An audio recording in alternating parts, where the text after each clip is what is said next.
America staring at me. Malcolm X put a hex on my future, someone catch me. I'm falling victim to a revolutionary song.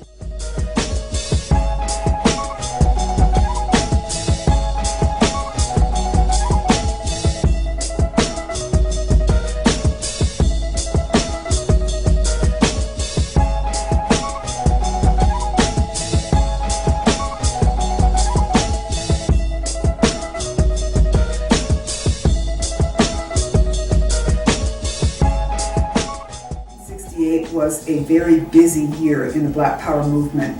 At that point, I was a sophomore in college, or I was about to be a sophomore because 67, 68 was my freshman year.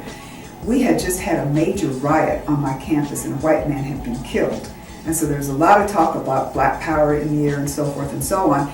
And many of us were questioning what our relationship to the United States of America was at that point. We were reading a lot of different things that we'd never read before.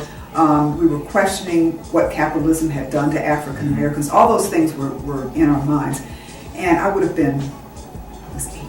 Oh my gosh, I was so young. I was 18 years old at that point.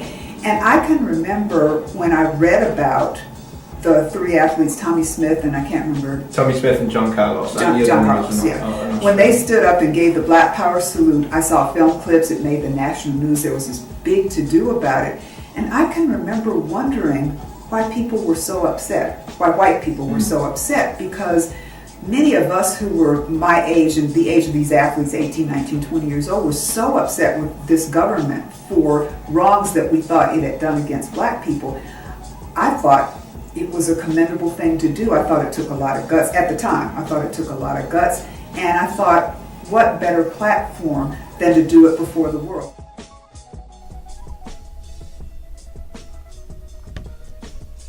The civil rights movement of the 50s and 60s had given African Americans a new sense of purpose and identity. From Dr. Martin Luther King to Rosa Parks, from Malcolm X to Stokely Carmichael, the notion of African American protest for equal rights had long been a contentious one. The political atmosphere in America was a hostile one in the build-up to the 1968 Olympics. The civil rights movement that had promised so much to so many had all but died with the assassination of Dr. Martin Luther King in March of that year. This had led many African Americans to feel disillusioned as to what role they would play in a post-Dr. King America. The shortcomings of the Civil Rights Act, together with other federal laws, had ultimately led many African Americans to the powerful rhetoric of Black Power. The idea of Black Power was one that was feared by many white Americans, and far removed from the aims of Dr. King and the Civil Rights Movement.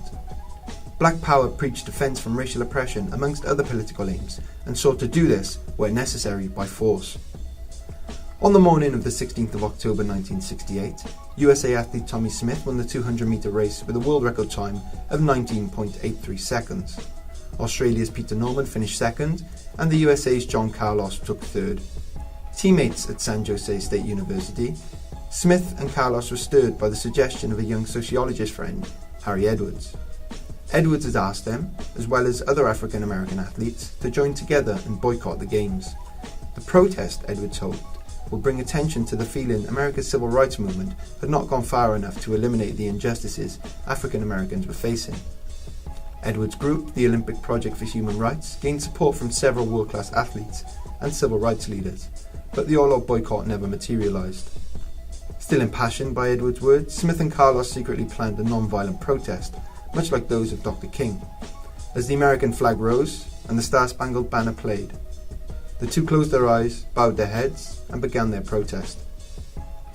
Smith later told the media that he raised his right gloved fist in the air to represent Black Power in America, while Carlos's left gloved fist represented unity in Black America.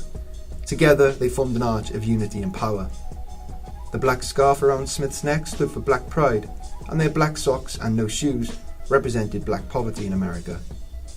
The athletes were initially condemned worldwide as a result of the salute. Smith and Carlos were largely ostracised by the US sporting establishment, and they were the subject to abuse, with them and their families receiving death threats. Time magazine described the event as one of the most unpleasant controversies in Olympic history, and turned the high drama of the Games into a theatre of the absurd. IOC President Avery Brundage deemed it to be a domestic political statement, unfit for the apolitical, international forum the Olympic Games was supposed to be. In response to their actions, he ordered Smith and Carlos be suspended from the US team and banned them from the Olympic Village. When the US Olympic Committee refused, Brundage threatened to ban the entire US track team. This threat led to the two athletes being expelled from the Games. In recent years, however, the actions of Smith and Carlos have been regarded as one of the most powerful images of the 20th century. They have been described as heroes who show courage to speak out against racial oppression in America. A statue has been erected at San Jose State University, and they have been the subject of many films and books in recent times. Symbolic. What it did was it symbolized what so many of us were feeling, and it elevated it to a world stage. So that even though I know people in other parts of the world knew about the Black Power movement in America, I mean, how could you not know that? But to see three, not just athletes, but Olympic athletes who were at the top of their game participate in what we were doing, we thought it was a potent, powerful symbol announcing to the rest of the world what we were doing and what we were all about. Should sport and politics be kept separate in today's society? Yeah, I think sports and politics should be kept separate.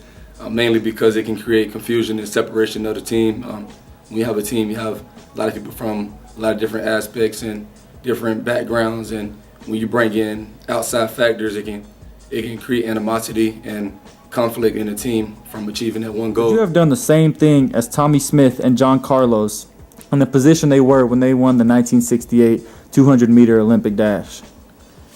In that position, I would have done the same thing. It was a powerful statement for the black community, the Black Panther, and I feel like politics and sports it can counteract with each other and tie in and tie out from different forms of movements. It was a big social movement.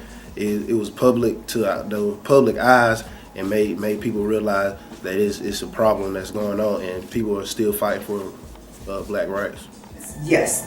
This is something that we need to do because we need to take every single avenue we can in order to get our message out. Yeah. But of course, that was in 1968. It was way before the internet. It was almost before telephones. It was before cell phones. I mean, the kind of communication we had wasn't anything like what it is now. And given how easily people can get their messages out now, the Olympics are for sport. And I would like to see the Olympics not have to be a politicized event. I mean, unfortunately, it still is politicized from time to time, very often, and in fact might be again here with things going on. But I would prefer that, because part of what bothers me in hindsight, from my vantage point as an old person, looking back on it now, is I look at younger athletes who are coming up, who work for years to do this, and in many ways it kind of robs them of their chance to shine when politics will overshadow what's going on at the Olympics. And so we have so many other ways to get our messages out and to communicate. Let's use the other ways. But that's spoken from my vantage point of my age now, on the brink of retirement. When I was 18, I was going, yeah, go ahead, let's take it. It's the world stage. That's the way we ought to do it.